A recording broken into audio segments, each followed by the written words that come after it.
Good morning, welcome back to my channel and welcome to a new blog. আশা করি তোমরা সবাই খুব ভালো আছো, সুস্থ আছো, স্বাভাবিক আছো।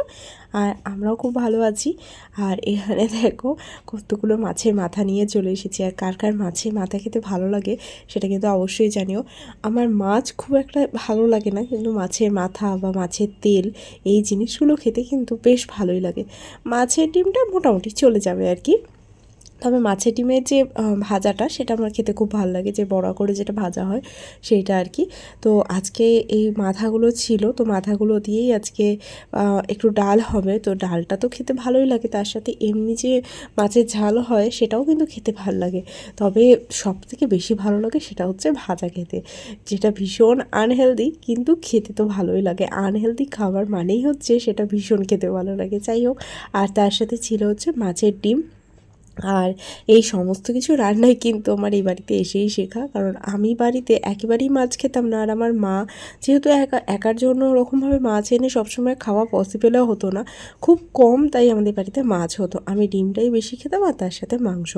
তো সেই কারণে বিভিন্ন রকম যে মাছের নাম আমি সেটা এই বাড়িতে এসেই শুনেছি। মায়ের থেকে অবশ্য শুনেছি, মানে দেখেছি এই বাড়িতে এসেই। সেরকমভাবে অত আমি মাছ খাওয়ার ভক্ত নই বলে মা ওই কাতলা মাছ বা রুই মাছ বা চিংড়ি মাছ, এই কয়েকটা গুটি কয়েক মাছের বাইরে আমি সত্যিই মাছ জানতাম না। আর আমাদের বাড়িতে তো লোটে মাছ কোনো দিনই হয়নি, এই বাড়ি থেকেই হতো। তারপরে ওর সাথে পরিচয় হওয়ার পর থেকে আর কি, যখন এই বাড়িতে হতো আমাকে পাঠিয়ে দিত। তো যাই হোক, এখানে দেখো ভালো করে আমি নুন হলুদ মাখিয়ে এখন বসিয়ে দিয়েছি। আর মাছের মাথাগুলো না ভীষণ ভালো করে ভাজতেই হয়, না হলে একটা বেশ গন্ধ থাকে। আর বোয়াল মাছের তো মনে হয় সব থেকে বেশি গন্ধ থাকে, আমি রান্না করতেই আমার যা কষ্ট হয়। তো খেতে আর কি বলবো। তো যাই হোক, এখন এই মাছের ডিমগুলোই একটু ভেজে নিচ্ছি। একটু তাড়াতাড়ি ভাজার জন্য একটু বড় বড় করেই ছেড়ে দিচ্ছি আর কি, এগুলো যত শর্টে আর কি কাজটা হয়। তো যাই হোক, অ্যাকচুয়ালি সেটা নয়, এখানে একটু বড় বড় করেই দিচ্ছি, কারণ এমনি জাস্ট পড়ার মতন করে দেওয়া হবে। আর মাথা পিছু হিসেব করেই আমি এখানে দিচ্ছি। এখানে দেখো মাছের মাথাগুলো একটু কড়া করে ভাজার জন্য উল্টে দিয়েছি। বেশ লাল লাল করে ভাজলে না আর শুধু শুধু তো খেতেও ভালো লাগে। আর এটা মানে অনেক নিজেকে সংবরণ করে রাখি যে না, এটা এখন খেয়ে নিলে আর ডালে আর খেতে পারবো না, তো সেই কারণে আর খাই না। আর না হলে মাঝে মধ্যে মাছের মাথা অবশ্য যে বলে যে না আমি আরও দুজনে একটা করে ভাজাও খাই, সেটা খুব কম যদিও। হ্যাঁ, কম মানে সেটা খুবই কম, হয়তো বিয়ের পর আমি 2 থেকে 3 বারই এটা খেয়েছি। তো যাই হোক, এখানে দেখো আমি পেঁয়াজটা ভালো করে এখন ভেজে নিচ্ছি। আর পেঁয়াজটা ভাজতে ভাজতে ওদিকে মাছের মাথাটাও তো ভাজা হচ্ছে, কারণ দুটো রান্না একসাথেই করে দিচ্ছি, বাবা খেয়ে যাবে। আর এখানে পরিমাণ মতো নুন আর একটা লঙ্কা দিয়েছি। একটা লঙ্কা দিয়েছি কেন জানো তো, বাবা এবারে যে লঙ্কাগুলো এনেছে না সেগুলো দেখলাম ভীষণ ঝাল। শুধু শুধু লঙ্কাগুলো দিই, আমরা একটা লঙ্কাই দুজনে খাই, খাওয়ার বলতে আমি আর মা একটা লঙ্কাই দুজনে খাই, কিন্তু কী করবো, আর বাকি লঙ্কাগুলো ফেলে দিতে হয়। তো সেই কারণে ভাবলাম একটাই দিই, শুধু শুধু নষ্ট করে তো লাভ নেই, বর্ষাকালে লঙ্কারও যা দাম পড়ে। তো যাই হোক, এখানে দেখো আমি একটু সস দিয়ে দিয়েছি। আর আরেকদিকে আলুগুলো আমার সমস্ত রকমের আলুই এখানে কাটা হয়ে গেছে। তো আজকে আরেকটা রান্নাও হবে, মোচার তরকারি, তো সেই জন্য সেই আলুগুলোও কেটে নিয়েছি। আর একদিকে প্রথমেই আমি মোচাটা সিদ্ধ বসিয়ে দিয়েছিলাম। আর মা সকালবেলা উঠেই মোচাটা আগে নিজেই কেটে নিয়েছিল, আমার ওঠার আগেই মায়ের মোচা কাটা হয়ে গেছে। তাই আমি ওঠার সময় দেখি যে মা অলরেডি মানে প্রেশার কুকারে ওটা দিয়ে দিয়েছে। তো তারপরে ওর তরকারিটা করলাম সঙ্গে সঙ্গে, আর তারপরেই এগুলো নিয়ে বসে গেছি। আর এদিকে দেখো আমি একটু না শুকনো শুকনো লাগছিলো বলে হালকা জল দিয়ে আমি একটু কষিয়ে নিচ্ছি। এখানে ওই যে মাছের ডিমটা ছিল সেটা দিয়ে এরকমভাবে যেমন মাছের ঝাল করি নর্মালি, সেটাই এখানে করব। আর এখানে দেখো আমার মাছের মাথাগুলো, অনেকগুলো মাছের মাথা ছিল, তো ভাজতে একটু বেশিই সময় লাগছিলো। আর ডালটা মোটামুটি 2 দিন আমাদের এটা চলে যায়। আর মাছের মাথা দিয়ে ডাল খেতে আমার তো দারুণ লাগেই। ও একবার হয়তো আজকে একবার খাবে, কালকে একবার খাবে, ও বেশি খায় না। মুগ ডাল খেলে এক একজনের শরীরে সহ্য হয় না, মানে একটু গ্যাস মতনই হয়ে যায়। তো সেই কারণে ও খেতে চায় না। আর বাবাকে দেখো একটা মাছ ছিল, সেই মাছটা বাবাকে ভেজে দিচ্ছি এক্ষুনি, কারণ বাবা খেয়ে যাবে।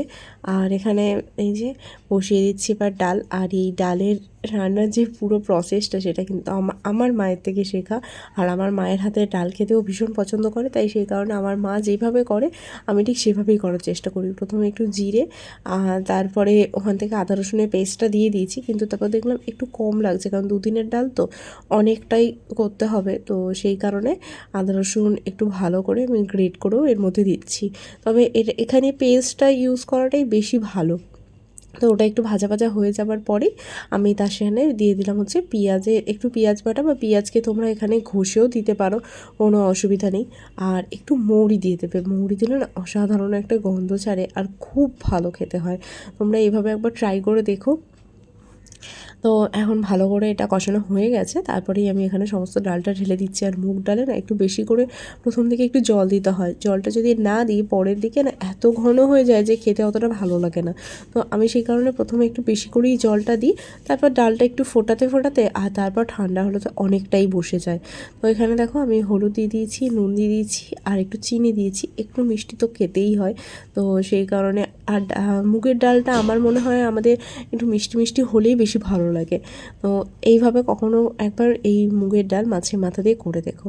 তো এদিকে দেখো আমার ডালটাও হয়ে গেছে আর তার সাথে মাছ ভাজাটাও বাবার হয়ে গেছে, আর এদিকে বড়ার তরকারিটাও হয়ে গেল। তো এখানে আজকে দু রকমের এইটা দিয়ে বাবা খেয়ে চলে যেতে পারবে। তবে হ্যাঁ, মোচার তরকারিটা কিন্তু আর খাওয়া সম্ভব হবে না। মোটামুটি ডাল আর মাছের তরকারি দিয়েই, আর মাছটা যে ভাজা আছে সেটা দিয়ে, মাছের তরকারি নয়, মাছের ডিমের যে তরকারিটা সেটা দিয়ে বাবা খেয়ে চলে যাবে। আর বাবা এত কিছু তরকারিতে একেবারেই সকালবেলা খেতেও চায় না, কারণ সকালবেলা না অনেক সময় কি হয়, আমাদের নিজেদেরও হয় এত কিছু পদ দিয়ে খেতেও ভালো লাগে না, যেহেতু একটা কাজে যাওয়ার তাড়া থাকে।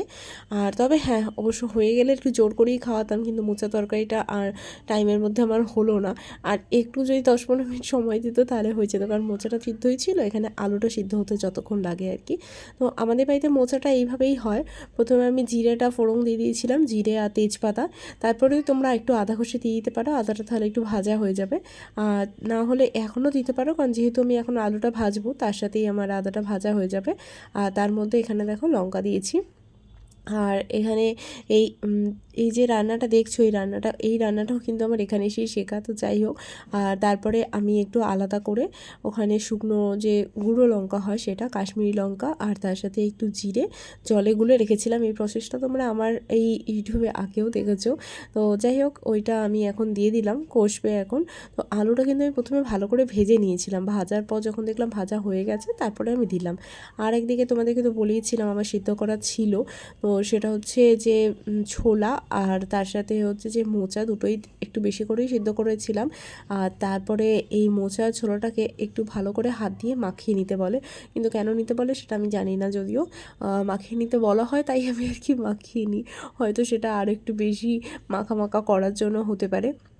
তো যাই হোক, এটা ভালো করে আমি একটু হাতের মধ্যে মাখিয়ে নিয়ে তারপরে এখানে দিয়ে দিলাম, আর একটু দিয়ে দিয়েছিলাম গরম মশলা। আর তারপরে শেষে নামানোর আগে আমি একটু ঘি দিয়ে দিই। তো এখন আমি এটাকেও একটু ভালো করে জাস্ট একটু 2-1 মিনিট কষিয়ে নেবো, কষিয়ে নিয়ে তারপরে জল দিয়ে সিদ্ধ করে নেবো। তো দেখো, এখন আমি দুপুরবেলা একটু পেয়ারা নিয়ে বসেছি, আর আমার এরকম ডাসা পেয়ারা খেতে না বেশ ভালো লাগে। মানে ভালো লাগে, মানে খুবই ভালো লাগে। আর একটু সবুজ সবুজ হবে কি দারুণ লাগে না? কিন্তু পাকা পাকা হয়ে গেলে সেই পেয়ারা আমি আর ছুঁয়েও দেখি না। তো যাই হোক, এখন চটপট করে এই পেয়ারাটা এখন খেয়ে নিই। আমি আজকে হাফ হাফ নিয়েছি আর মাকে হাফ দিয়েছি। তো চটপট আরেকবার দেখে নাও যে আজকে অনেক রকম পদের রান্না হয়ে গেছে, মানে একটা একটা করতে করতে অনেক রকম হয়ে গেছে। আর ওই মাছের সাথে না এই ডালটা লাগেই, ওই ডালের সাথে না এই আলু ভাজাটা লাগেই, কারণ দেখো, আর আলু ভাজাটা জানো তো একটু বেশি কড়া করে ভাজা হয়ে গেছে। ওখানে দেখো মাছের ডিমেরও আমি তরকারি নিয়ে নিয়েছি আর তার সাথে মোচা। তো এখন চলে এলাম হচ্ছে পড়াতে। আর এই শরৎকালে আসছে দেখো, শরৎকালে দেখো কীরকম অবস্থা, কখনো বৃষ্টি হচ্ছে তো কখনো মেঘলা, মানে কি বলবো, সেই নিয়েই আর কি চলতে হবে। তো তারপরে এখন আমি পড়াতে চলে গেলাম, আর তারপরেই রাত্রিবেলায় এসে দেখি যে দুটো লাড্ডু রয়েছে, আর এই লাড্ডুগুলো আমার খেতে দারুণ লাগে। তো ঠাকুরকে সন্ধ্যাবেলা মা দিয়েছিল। তো চলো, আজকে আমাদের ব্লগটা এখানেই শেষ করলাম, টাটা।